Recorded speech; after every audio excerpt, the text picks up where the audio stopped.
भाऊ नाही.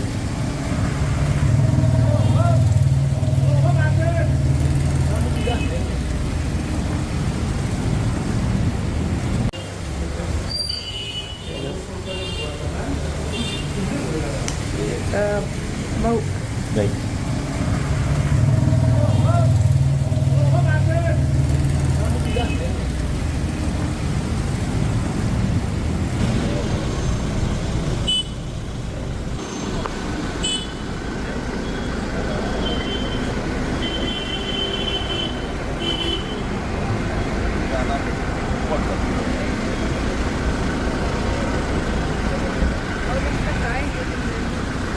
अजून काहीच नाही, चर्चा चालू आहे. भाऊ गिरीश महाजन बोलले होते की संध्याकाळपर्यंत निर्णय होणार आहे. काहीच नाही. ते म्हणाले की संध्याकाळपर्यंत तुम्ही खुश व्हाल म्हणून. आमच्या जागा अजून ठरलेल्या नाही. 2-3 जागेवर डिस्प्यूट चालू आहे. पण अजित पवार गटाचं काय मग? काय आमचं अजून काही ठरलेलं नाही. नाही का? अप्पा नमस्कार.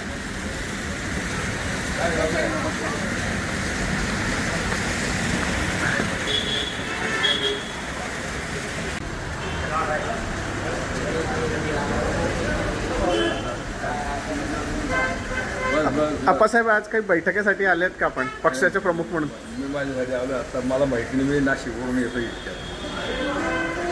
आजच्या घडीला असं घडतंय की युती तुटले. काय वाटतं तुम्हाला आज ज्या रॉयल पॅलेसमध्ये आज रात्री 11 वाजेपर्यंत जे झालेलं आहे त्याच्यावर काय निर्णय निघाला आहे? योग्य वेळी योग्य ठिकाणी तुम्हाला सगळं सकारात्मक कळवण्यात येईल. तुम्हीच परस्पर मीडियावाल्यांनी फक्त युती तोडू नका. जवळजवळ आमच्या बऱ्यापैकी चर्चा ह्या अंतिम टप्प्यात संपलेल्या आहेत. युतीची घोषणा या अगोदर सांगितलेली आहे. फक्त जागा वाटपाच्या संदर्भातला फॉर्म्युला हा फक्त आमचा कुठली घ्यायची काय याच्यावर फक्त एकमत व्हायचं बाकी आहे. उद्या दुपारपर्यंत ते राजू मामा असतील, महानगराचे इथले अध्यक्ष असतील, सगळे मित्रपक्षाचे सगळे सहकारी असतील, याच्यासोबत सगळ्या चर्चा अंतिम तोही निर्णय होईल. गुलाब भाऊ बोलून गेला की 2 ते 3 जागेवरती काहीतरी आणलेलं आहे. हे खरं आहे का? हा, आता बघा, युती करण्याबद्दल काही दुमत नाही. फक्त कोणत्या जागा सोडाव्या. भाजपाच्या पण ते सिटिंग 57 नगरसेवक त्यावेळेस होते. त्या काही गोष्टींचे थोडेफार ज्याला आपण म्हणतो की तात्विक या विषयावर फक्त काही पेंडिंग आहेत. काढू मार्ग. म्हणजे येणाऱ्या महानगरपालिकेमध्ये महायुती लढेल का?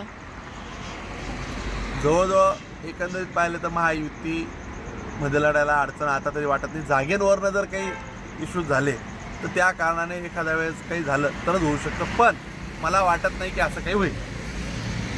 महाराष्ट्रातील ताज्या बातम्यांसाठी बघत रहा टाइम्स टुडे 18 सोबतच शेअर करा, सबस्क्राईब करा आणि बेल आयकॉन प्रेस करा.